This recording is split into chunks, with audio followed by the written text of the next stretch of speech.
When I think of flourishing, I think of the sun shining, I think of the wind gently blowing, I think of things blooming. On Sunday morning, June 24th, 2018, I woke up not really feeling very well.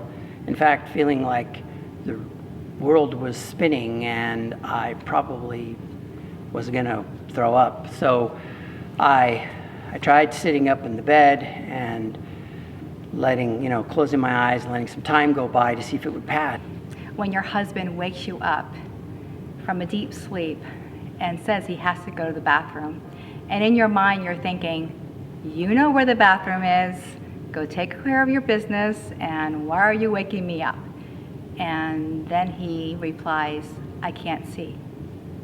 I remember a few things being in emergency at Marshall. I remember this very calm voice over the loudspeaker saying something like, stroke team, stroke alert in room E something or other, which I figured was me, and then I knew it probably wasn't just vertigo. I remember the frustration of being asked repeatedly, how many fingers is this? Try to follow my finger and not being able to do that.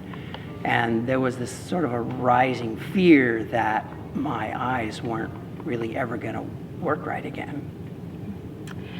So as Dwight's fears rose, it was amazing, but my peace was fuller. I can't explain it except to say that I just felt God's presence. I felt Him through Him being present, but also through His people.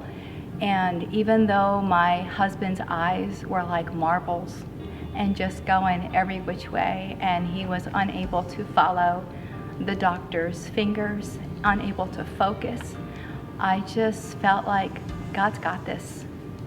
I'm okay. It's going to be fine. A couple of days, quite a few visits from people, and a million prayers later, I was released to go back home completely normal. So somewhere in those 2 days, something miraculous happened, and I was completely back to normal. I mean, who recovers from something like that, from a stroke, from my eyes being completely disconnected from each other in 2 days' time? It just didn't make any sense. No one really had an explanation, but I was good again, so we went home.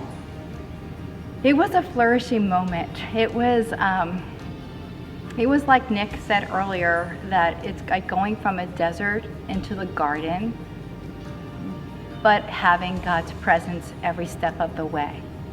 He never left me, never forsake me. It was just amazing to experience that, and now I know what flourish means.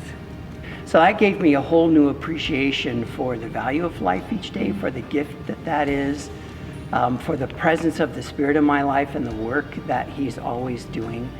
And I just have since then felt like I have flourished so much more just because of that. In fact, that lesson made me feel like I needed to write a prayer that I could say every morning. And the beginning of it goes something like this. Thank you, Lord, for the gift of this day. Use this day to accomplish your purposes in my life, and use me today to accomplish your purposes in the lives of others. And it goes on, but that perspective has really helped me flourish, even with potential medical complications hanging over my head every day. What we learned through this really is that flourishing isn't about life going perfectly according to plan. It's about being intimately connected with the creator of the universe, and come what may, and experiencing His presence and His peace no matter what is happening in the world around. That's what flourishing looks like.